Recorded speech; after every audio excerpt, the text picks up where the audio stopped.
Olá pessoal, eu sou Arísio da equipe Guaicuí e vim falar um pouco sobre ação individual. Para começar, o que é uma ação individual?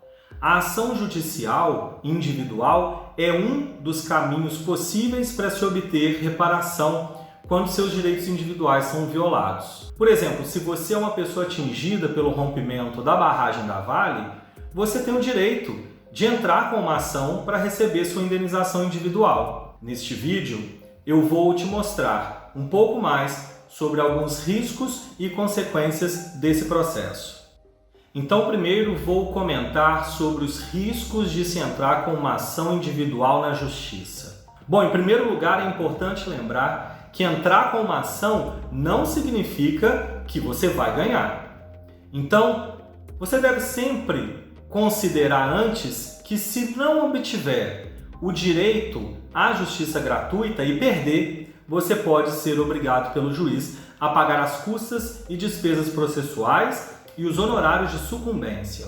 As custas judiciais correspondem a uma taxa a ser paga ao Estado pela movimentação do processo. E em causas mais complexas, como é o caso da indenização pelos danos causados pelo rompimento da Vale, geralmente é necessária perícia. E o custo desse perito é um exemplo de outro custo processual. Já os honorários de sucumbência são o valor a ser pago pela parte perdedora ao advogado da parte vencedora e estão previstos na lei e correspondem a um valor entre 10% e 20% do total dos pedidos que foram feitos na ação. Existe outra consequência de se perder na ação individual. Você não poderá levar novamente à justiça a reivindicação daqueles direitos e interesses já julgados, seja por meio de outra ação individual, seja aproveitando o que for decidido no processo coletivo. Mas entendam, isso em relação apenas àqueles pedidos negados na sua ação individual.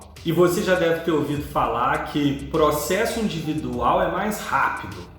Depende. Boa parte das ações individuais nas regiões 4 e 5 seguem sem definição judicial, à espera de perícia e de complementação documental, ou foram negadas sem analisar os pedidos das pessoas. Essa lentidão, infelizmente, é o esperado na maioria dos casos no nosso sistema de justiça. Mas a experiência tem nos mostrado que o que realmente corre mais rápido são os acordos. No entanto, sabemos que os acordos extrajudiciais e judiciais contemplaram pouquíssimos casos na região 4 e praticamente não existiram na região 5.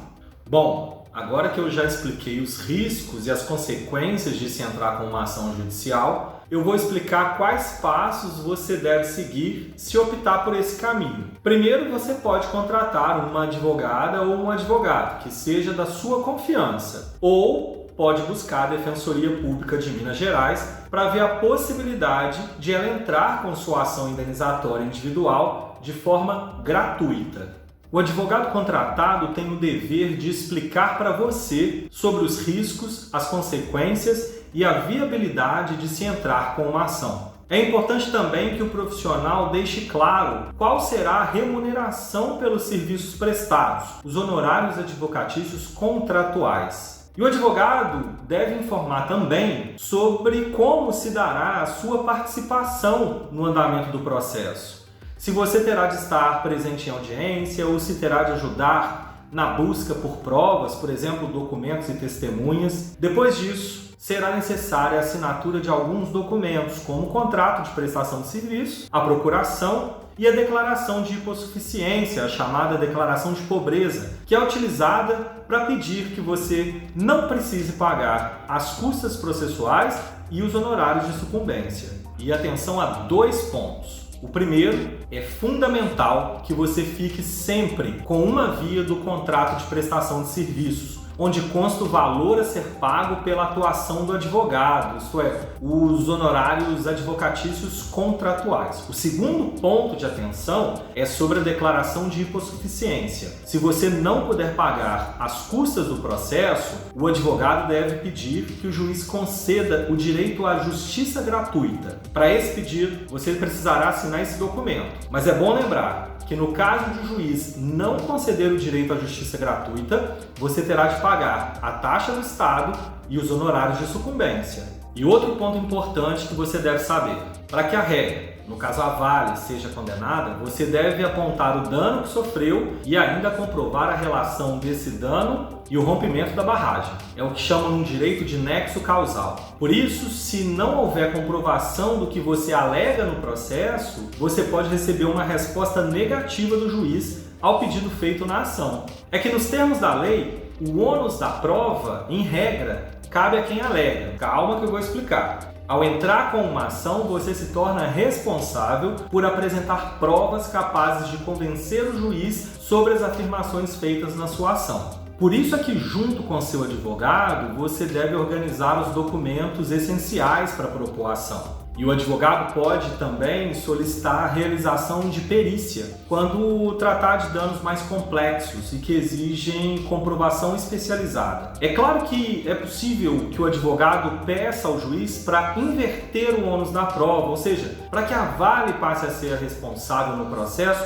por demonstrar a inexistência do seu direito. Mas quem decide se irá aplicar a inversão do ônus da prova é o juiz, e nem sempre há essa inversão. E para finalizar, é bom saber que a sua ação individual não prejudica o andamento e o resultado do processo coletivo. Além disso, mesmo que você entre com uma ação individual, você pode posteriormente suspender essa ação e se beneficiar do processo coletivo. Mas essas relações entre os dois tipos de ação devem ser pensadas estrategicamente com seu advogado. O Instituto Guaicuí tem o papel de informar as pessoas atingidas sobre o processo de reparação integral e seguimos à disposição para tirar suas dúvidas. Entre em contato com a gente.